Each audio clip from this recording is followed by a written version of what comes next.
janjimu di dalamku.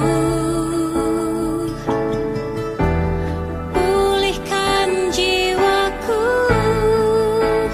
ku kan berdiri di tengah badai dengan kekuatan yang kau berikan.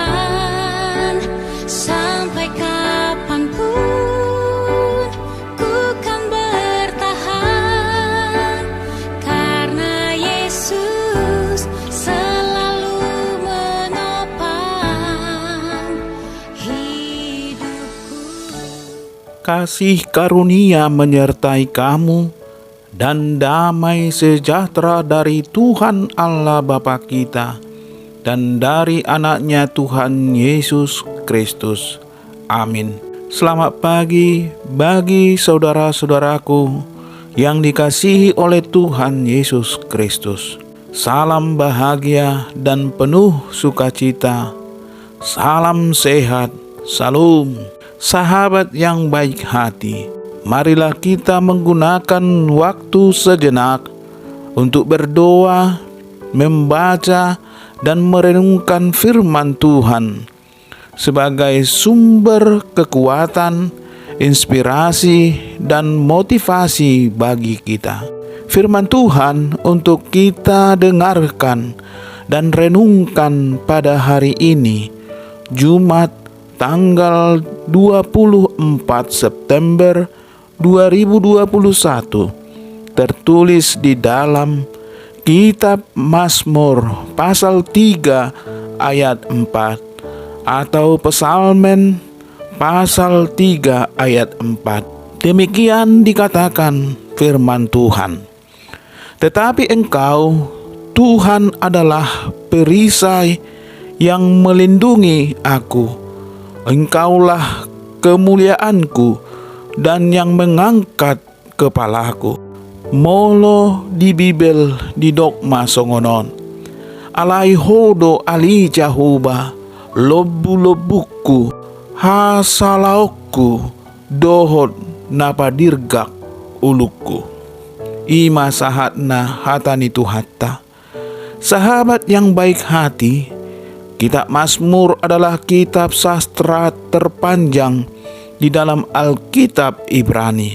Kitab Mazmur ini terdiri dari beberapa bagian sastra seperti kesejajaran, rima, irama, dan mantra, dan lain-lain. Kitab Mazmur ini berisi akan nyanyian pujian, doa untuk pertolongan Allah, dan syair yang menyatakan kepercayaan umat kepada Allah. Di kitab ini juga dinyatakan berbagai perasaan yang ada pada manusia, antara lain duka cita dan sukacita, keraguan dan kepercayaan, hati yang terluka dan yang terhibur, keputusasaan dan pengharapan, kemarahan dan ketegangan, keinginan balas dendam dan mengampuni. Jika diperhatikan, Mazmur pasal 3 ini ditulis oleh Raja Daud ketika dia masih menjadi Raja Israel pada waktu itu. Mazmur pasal 3 ini memiliki kesatuan atau kaitan secara langsung dengan pasal 4, di mana kedua pasal ini saling bersinambung antara pasal 3 dengan pasal 4 sama lain. Ketersinambungan dari pasal itu terbagi ke dalam dua bagian, yaitu memiliki makna sebagai doa pagi dan doa malam. Keduanya, pasal 3 dan 4, adalah doa sesudah mengalami bahaya besar dan sekaligus perlindungan agung. Peristiwa yang Daud alami di dalam pasal ini yaitu ketika Daud menghadapi pemberontakan dari Absalom anaknya, sehingga Daud berdoa kepada Allah dan menuliskannya di dalam Mazmurnya. Saudara-saudara yang terkasih di dalam nama Tuhan Yesus Kristus, di dalam pasal yang ketiga ini memiliki tema bersukacita di dalam perlindungan dan damai sejahtera Allah. Dalam pasal ini Daud menaruh kepercayaan dia kepada Allah karena dia pasti akan mendengar kita yang berseru kepadanya. Daud bersukacita dikarenakan Tuhan baik di dalam hidupnya, terkhusus ketika Daud harus lari dari pemberontakan anaknya sendiri, yaitu Absalom, ketika dia menginginkan kedudukan raja dari ayahnya, di mana Daud masih menjabat sebagai raja pada waktu itu.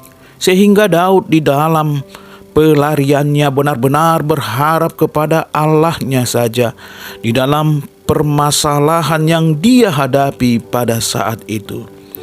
Dan seperti yang dikatakan firman Tuhan, Daud benar-benar menaruh total kepercayaan dia kepada Allah, di mana Daud percaya bahwa Allah pasti akan mendengar suara hambanya yang berseru kepadanya. Sehingga sangat masuk akal sekali jika Daud di dalam doa Mazmurnya menggunakan kata perisai kepada Allah, di mana Allah saja tempat berlindung bagi Daud, terkhusus pada konteks Daud pada waktu itu. Jika boleh sekedar tahu, perisai adalah alat yang digunakan untuk melindungi diri dalam konteks perjanjian lama, yaitu untuk kondisi peperangan dan serangan musuh. Biasanya perisai ini digunakan pada tangan dan didampingkan dengan senjata lain. Sama halnya dengan Daud di dalam menghadapi permasalahan di dalam keseluruhan hidupnya, Daud berpegang kepada perisai agung yang adalah Allah itu sendiri sebagai pegangannya, perlindungannya yang melindungi Daud di dalam menghadapi peperangan dunia, baik secara fisik dan non-fisik, godaan, dosa, keinginan, nafsu, dan lain-lain. Sahabat Tuhan yang terkasih di dalam Tuhan Yesus Kristus, di tengah-tengah dunia yang penuh gejolak ini, firman Tuhan hari ini mengingatkan agar dalam segala keadaan kita menggunakan perisai iman. Dengan perisai iman, kita dapat menangkal setiap serangan musuh. Ketika berada dalam keadaan terjepit karena tekanan dan serangan musuh, dan ketika orang-orang mengatakan bahwa tidak ada pertolongan, Daud justru menemukan kekuatan di dalam Tuhan, karena ia sangat percaya bahwa Tuhan adalah perisai yang melindunginya. Aku tidak takut kepada puluhan ribu orang yang siap mengepung aku. Bisa kita lihat di ayat 7. Sungguh Tuhan telah menjadi perisai hidup Daud. Kita orang percaya dan setia juga, Allah menjadi perisai kita. Sebagai perisai artinya Tuhan yang melindungi kita dan memadamkan segala serangan musuh. Bukan berarti peperangan telah usai atau serangan musuh berhenti, karena iblis selalu mencari cara dan celah untuk menyerang. Menunggu waktu yang baik. Lukas 4 ayat 13. Dungo mahamu, ai mau tahu do alomuna si polisi, songon babiat nama raung mangalului si bondutonna.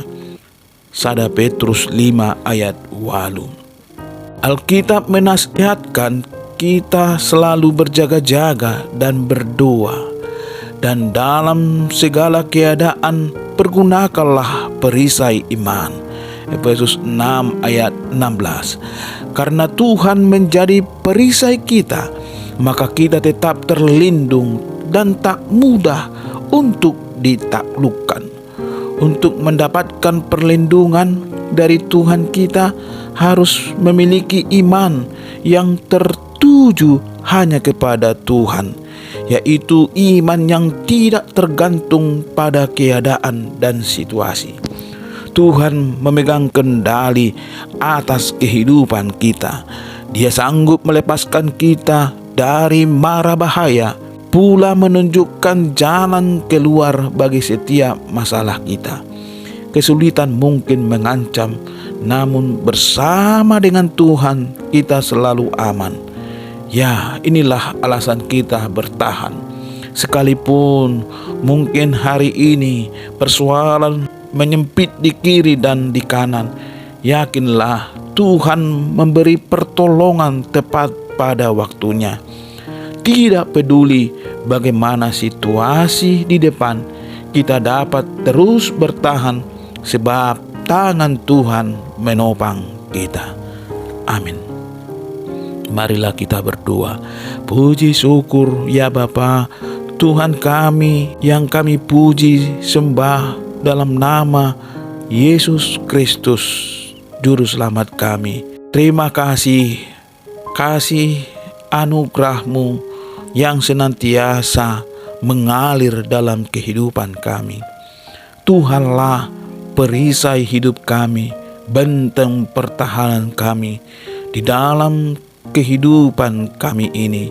Sertai dan lindungi hidup kami dan berkati kami di setiap hari-hari kehidupan kami. Ampuni dosa dan kesalahan kami, agar kami layak di depan-Mu dan menerima berkat-berkat-Mu.